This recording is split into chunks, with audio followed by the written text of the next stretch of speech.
Assalamualaikum warahmatullahi wabarakatuh. Kembali lagi bersama kami di channel Kampung Literasi, channel yang mengkaji kitab-kitab klasik ulama salafus saleh dari berbagai fan keilmuan. Senangnya mengaji bersama Kampung Literasi. Pada video kali ini kita akan mengkaji kitab takrib fasal tentang sholat istisqa. Jadi teman-teman, biasanya sholat ini dilaksanakan untuk meminta hujan. Dulu waktu saya masih di pesantren sempat beberapa kali melaksanakan sholat ini dikarenakan kemarau yang berkepanjangan. Nah, nanti kita akan membahasnya tentang sholat istisqa ini merujuk pada kitab takrib karya Syekh Abu Syuja Al-Asfihani. Seperti biasa, mari kita awali pengajian kita dengan mengirim Fatihah kepada mu'alif kitab takrib. Semoga apa yang kita bahas nanti menjadi ilmu yang barokah manfaat fid dini wa dunya hatta al-akhirah. Amin amin ya rabbal alamin. Bibaratim syafaati Rasulullah Muhammad sallallahu alaihi wasallam. Al-Fatihah. A'udzubillahi. Bismillahirrahmanirrahim. Qala mu'allif rahimallahu ta'ala wa nafa'ana bihi wa bil ulumihi fid dharain. Amin amin ya rabbal alamin. Faslun salatul istisqa'i. Fasal menjelaskan tentang salat istisqa. Lafaz istisqa secara bahasa berarti mencari atau menginginkan siraman, atau bisa juga diartikan dengan meminta hujan. Sedangkan secara istilah, istisqa adalah permintaan hamba kepada Allah Subhanahu wa taala untuk diturunkannya hujan ketika mereka membutuhkan hujan tersebut.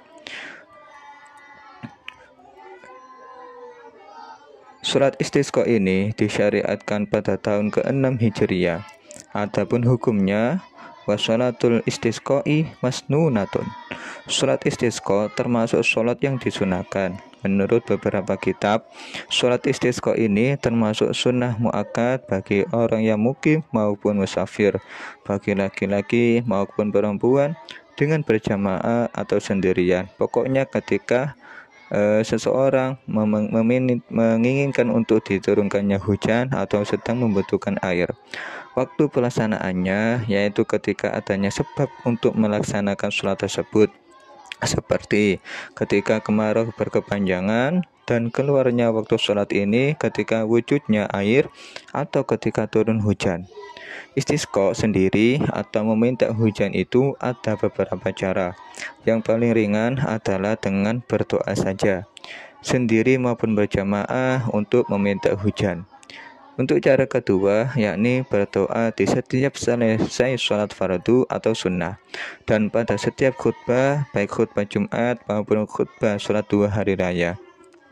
Kemudian cara yang ketiga, sekaligus cara yang paling sempurna, sesuai dengan apa yang disebutkan oleh musannif kitab takrib ini, yakni faya'muruhum al-imamu bitaubah. Yang pertama, hendaknya imam atau orang yang menggantikannya untuk memerintahkan para jamaah, para umat desa sekitar untuk bertaubat terlebih dahulu. Bertobat baik dari dosa kecil maupun dari dosa besar. Adapun rukun-rukunnya taubat, yakni pertama, menyesali kemaksiatan yang telah diperbuat.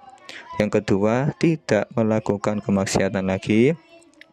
Yang ketiga, beriktikad untuk tidak melakukannya kembali. Yang keempat, apabila ia merasa memiliki dosa yang berhubungan dengan suatu hak seseorang, maka wajib baginya untuk mengembalikan hak tersebut. Kemudian, yang selanjutnya yakni was-shadaqatu. Kemudian bersedekah, baik kepada orang-orang fakir atau kepada setiap orang yang membutuhkan. Kemudian wal khuruju minal madzalim. Setelah itu meninggalkan perbuatan yang zalim, karena sesungguhnya Allah Subhanahu wa taala tidak akan mengampuni dosa yang berhubungan dengan hak orang seseorang. Setelah itu wa musalahatil a'da'i. Setelah meninggalkan perbuatan zalim, kemudian berdamai dengan para musuh. Wasyami salasati ayyam, kemudian puasa selama 3 hari. Imam atau pemimpin berpuasa bersama dengan para jamaah. Tsumma yakhruju bihim fil yaumir rabi' fi thiyabin badlatin. Kemudian imam bersama jamaah keluar dari rumah pada hari keempat dan mereka dalam keadaan berpuasa, maka jumlah berpuasa genap menjadi 4 hari. Hal ini dikarenakan doanya orang yang berpuasa itu tidak akan ditolak. Jadi ketika sholat istisqa dalam kondisi berpuasa, karena ada beberapa riwayat yang mengatakan bahwa doanya orang yang berpuasa itu pasti akan dikabulkan. Setelah itu mereka keluar dari rumah, para imam dan jamaah tadi keluar dari rumah dengan mengenakan pakaian yang sederhana atau pakaian sehari-hari, bukan yang mewah atau yang bagus. Imam keluar bersama jamaah wastikanatin wa tadurru'in, dengan tenang dan rendah diri. Wa yusalli bihim raka'ataini ka sholatil idaini. Kemudian imam sholat bersama jamaah sebanyak 2 rakaat seperti sholat hari raya, yakni pada rakaat pertama takbir sebanyak 7 kali selain takbiratul ihram, dan pada rakaat kedua takbir sebanyak 5 kali selain takbir berdiri dari sujud.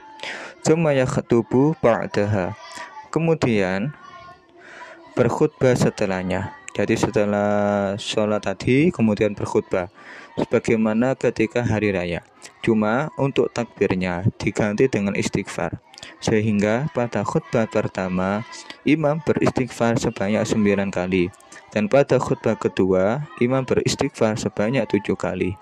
Wa yuhawwilu rada'ahu, dan setelah itu imam membalikan sorbannya. Wa yukthiru minat du'ai wal istighfari, bersama-sama imam dan para jamaah memperbanyak doa dan istighfar. Wa yad'u bi du'ai Rasulillah sallallahu alaihi wasallam, dan mereka berdoa sesuai dengan doa Rasulullah, yakni sebagai berikut. Adapun artinya yakni sebagai berikut. Wa yatasilu fil wadi idza salah.